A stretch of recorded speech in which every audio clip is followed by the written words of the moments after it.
The Florida State Seminoles are running out of quarterback recruiting options.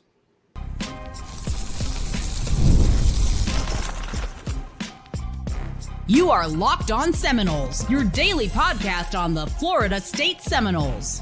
Part of the Locked On Podcast Network, your team every day. Welcome back into Locked On Seminoles. I'm your host, Brian Smith, longtime college football writer and recruiting analyst. Thank you for making Locked On Seminoles your first listen each and every day. Truly appreciate you stopping in to talk some Noles with me. Today's show is going to be about the quarterback position and the unfortunate news that Florida State's best option for an elite player has become no longer. Keisean Henderson, we will get into that just in a moment. Which player can replace him on the recruiting board, or is there more than one? And why is it so important that Florida State not only get a good quarterback, but a playmaker, and get one soon? All those points today on Locked On Seminoles. So let's start off with Keisean. What's going on with that, and why is this happening? Keisean had set up an official visit with Florida State just recently, but now he says he is pledged to Houston. He's shutting it down. He's not taking any visits anywhere. He's going to be a Houston Cougar, where he originally committed. Now, for those that don't know, he lives right on the cusp of the Houston city limits, so he's a kid that's very familiar with that area, and he decided he wanted to play quarterback early on, and the Cougars were the first school to say, okay, we're all in on you playing QB. Keisean bit. Now, other schools came after him as he got better and better, including Florida State, Norvell, Malzahn, and that staff overall just decided, hey, let's get in this, and they made a run at it. But it's not going to work out. So, Keisean's off the board. Bo Bentley, who I'll bring up in another sense in a minute, he is off the board. He's another kid from Texas, from Salina, another playmaker with great athletic ability after the play. Like, you can be saying, wow, he's a tremendous athlete, much like Keisean. So probably their two best options there are gone. And then there's even Landon Duckworth, another guy that's in that realm. Maybe he's even as athletic as him. It's just unfortunate. Like, all these guys, it doesn't really seem like they got much chance. Duckworth, it seems like Florida State's a distant member of his recruitment. This is a bad situation, but there is a possibility here, okay? Jaden O'Neal is committed to Oklahoma, and this is where the convoluted mess begins. And welcome to recruiting in 2025 for the class of 26, because that's just where we're at. There are a lot of intersections here with the house settlement and everything else coming up. But Jaden O'Neal is committed to Oklahoma, but that was before the Oklahoma Sooners took their new offensive coordinator, Arbuckle. The young man from Washington State comes down. He brings his quarterback with him, ironically, and he decided he liked Bo Bentley better. They like Jaden O'Neal, but they're in a battle to get Bo Bentley, and it's either Oklahoma or LSU. If Bo Bentley ends up at Oklahoma, my extremely strong opinion is that Jaden O'Neal will be 100% back on the market real quick. He's got an official visit set up for Florida State in just over a week.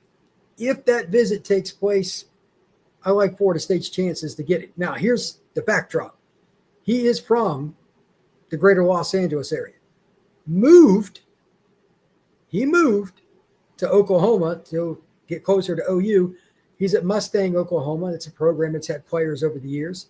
So his family moves, and then the whole coordinator thing happens. That's rough. But it is what it is. Now, does Jaden O'Neal fit Florida State's offense? It's debatable. Depends on what you mean by fit. I've seen him throw multiple times, 7-on-7, Under Armour Future 50, etc. Big-bodied kid. He's got some athleticism to move the pocket. But most importantly, he has arm strength from very uncomfortable angles. Like, it just takes raw, unadulterated power to throw from some of the angles he does to generate enough velocity to get the ball somewhere, because he'll be running against the grain and throw the football. He's a little bit more mobile than I thought when I went back and watched Jaden's junior film, but he is nowhere near the sheer twitchy, first step, explosive athlete that a Bo Bentley is, a Keisean Henderson, or a Landon Duckworth. He's a good athlete, but those guys could play free safety, slot, running back, corner, different kinds of positions like that. Jaden is not. I think Jaden could grow into a tight end, but I don't see him as a guy that's going to play one of the traditional skill spots beyond quarterback. So good athlete. He could run some RPO, but he's not quite the same kind of deal. So I have a couple of points on him. Number one, you got to get a quarterback in this class that's not just a guy. Jaden wouldn't be that. He's a good football player, and he had offers from a bunch of programs prior to his original commitment to Oklahoma. Point two, it still doesn't mean you cured your need. We're not exactly sure where Florida State's quarterback situation is going to be going into 26 because Thomas Castellanos is going to take almost every rep in practice with the first team, and he's going to take just about every snap in the games. So you're going to go into this offseason blind once again. That's why Keisean to me was so important because while I don't want a freshman ever being my starting quarterback anywhere, horrible idea. Too much pressure for media, etc. Learning the playbook, size and strength, the speed of the game, all those things, they're real. But he's a guy that could have at least helped you and been a role player as a guy off the bench, could have used him situationally, and maybe he takes over the job at some point his freshman year. But again, that's out the window. So I ask you, who would you think Florida State puts behind quarterback in 26? That's what recruiting's about, the future. Do we really trust the depth chart right now? Kevin Sperry showed out in spring, and maybe he ends up making a run at it.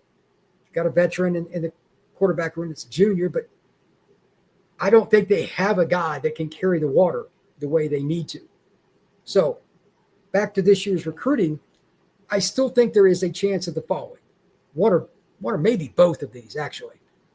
Do not discount Florida State taking a junior college player at the quarterback position.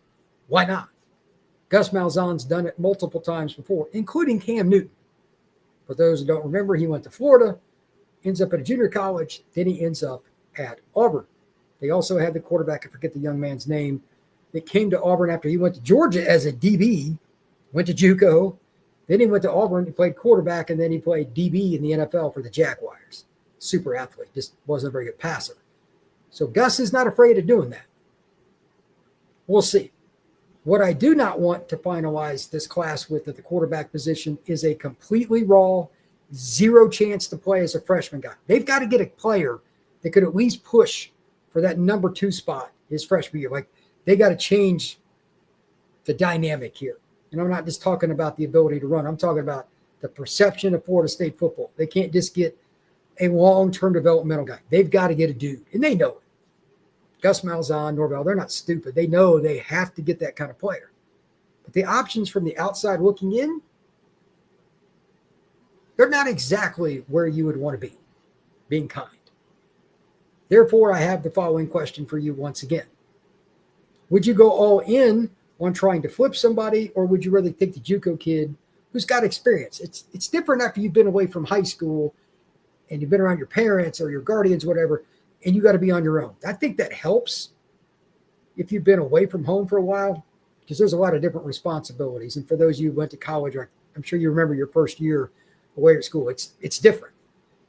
Those kind of kids with that life experience, probably better off making a contribution to Florida State from their first moments on campus onward. But if you could flip somebody, maybe you get back in it with Bo Bentley, just throwing that out there. I doubt it, but what do you have to lose?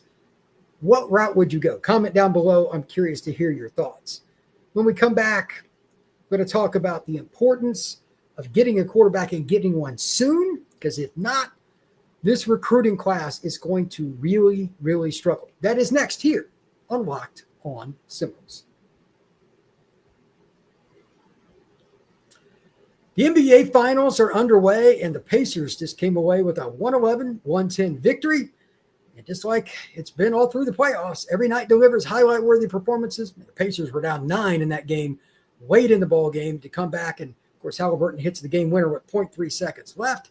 So the can't-miss moments are certainly underway. And whether it's a game-winning shot like Halliburton had, another breakout player, there's never been a better time to get on the action. And FanDuel makes it easy to stay in the game.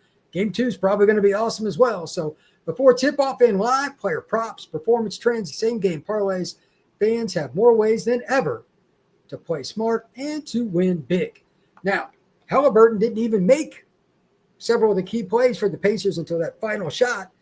He didn't even have a massive game in terms of scoring. OKC said, we're going to take him away. And the Pacers role players stepped up and killed it. Their big man was very active underneath, getting layups and finding easy buckets. That is a really, really good chess match. Good coaching from both sides. So which guy do you want to bet on for a player prop, going over, going under? That's something to think about for this next game. Also, if you are not a part of FanDuel, right now is a great time to sign up. Head over to FanDuel.com. You can get $200 in bonus bets if you win your first $5 bet. Make every moment more with FanDuel, official sportsbook partner of the NBA. Quarterback is important, not just to your team on the field, but from a perception standpoint. Media. I'm one of them. I follow recruiting religiously. It's what I do every single day of the year. Yes, Christmas included. And I've never looked at it any differently. If you do not recruit quarterback well, I do not care if you recruit at the level Georgia or Bama did in the last 15 years in the trenches, you are going to suffer. I like Kevin Sperry, who they got, and he obviously fits what Malzahn wants to do. But that's one guy. What if he blows out his knee? What if he doesn't pick up the offense? You have to stack players. You need a guy that comes in and pushes Kevin and pushes the next few guys. If you do not get a guy in this class that does that, that's detrimental to your depth. And in a lot of ways, it's detrimental to Kevin Sperry. He needs to be pushed too. This is competition 101. And then there's the perception that goes along with the media. Other recruits see what's going on. And what other position does Florida State really need to hit on in offense this year? Not just offensive line. We all know that. That's the easy, low-hanging fruit. Wide receiver, which, by the way, I should never say Florida State is behind at wide receiver. Ever, ever, ever. It's sad what Tim Harris Jr. walked into with wide receiver recruiting the way it's been the last few years, but I digress. They got a really good sophomore group, really good. Got a couple guys in the freshman class that have upside, but they need a banger of a wide receiver class. What's the easiest way to do that? Not only get a good quarterback, get one with a lot of national media, get one that has played on the 7-on-7 circuit. These receivers know them, been around them. Let me give you an example. Miami commitment, Darion Coleman, a kid I know well, great guy, plays at Orlando Jones, big name program in the state of Florida. All the wide receiver commitments that he's played with or seen him, love him. He's really helping the Miami Hurricanes recruit right now. And I mean really. Florida State is falling further and further and further behind Miami and Florida. Ironically, I'll get into that in a moment. And it's because partially they don't have a quarterback committed and they don't have somebody that looks like they're really going to get that these guys know that well. Now, Jaden ONeal is somebody that's been on the circuit. He's very popular, good guy. He's played with SFE, one of the most prominent programs in the country for 7-on-7. That's South Florida Express. So that helps if they get him. That certainly helps. He played at Future 50. Great kid. I think he would help a lot, but they need him committed yesterday. And this is dragging out. They need to figure out something now. This is not a good situation. If for some reason, and hey, it's his decision, it's his life. If Jaden decided to drag this in to late July, early August, let's just use that as a barometer. And I don't blame him if he does. Again, that really hurts Florida State wide receiver recruiting. They want to know who their quarterback's going to be. I'm going to give you a little list of schools that have a quarterback recruit just off the top of my head. And guys that are prominent, they've had for a while. Notre Dame has one. Penn State has one. Even Missouri got one. Like Missouri, that's ridiculous. They're not a prominent program. They've been better lately, but even Missouri did. USC. Texas. Auburn actually hasn't yet, but they got one last year. Got a 5-star, so it's kind of iffy. Florida did. Miami did. I'm not a big fan of Clemson's commitment, but we'll see. But you get the point. Ole Miss has got a good quarterback, a kid out of Austin Westlake. Like all these programs around have that quarterback. What's the deal? And, of course, Jared Curtis is committed to Georgia, too. That kind of helps the Bulldogs recruiting. All of a sudden, they went crazy with wide receiver recruiting. Shocker? Not exactly. Keep in mind, Georgia is the polar opposite of the beacon of light for wide receivers because their offense is generic. They've always had the ability just to run over people. I don't blame Kirby. If you can do that, don't take chances. But somehow they get Jared Curtis, and now it's a floodgate of wide receivers. Georgia, the team where people literally made fun of, including their own fans last year. Florida State needs to figure this out post-haste. Again, Kevin Sperry's a guy I'm high on, but you got to push the pile. Every kid that you sign at the quarterback position is a chance to make it better. It's the exact same thing. Exact same thing that Bobby Bowden did when he was in Tallahassee. And I don't think I'm going to go against his ideas on how to build a depth chart. I think he kind of figured it out. You need to push the pile. And with the offense that they're trying to run, guys that are mobile, taking more hits, you need more depth at quarterback anyway. Florida State's up against it. I'm going to be really curious to see what they do.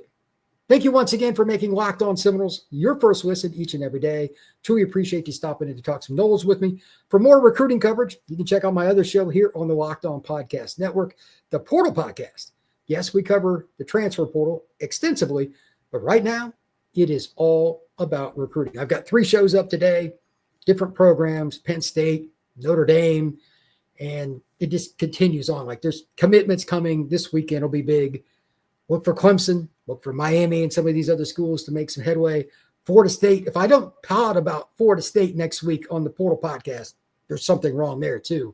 But it's going to be a lot of fun. So check out the Portal Podcast. You can get it all the same places that you get Locked On Seminoles. Please like and subscribe. We will see you again soon on Locked On Seminoles.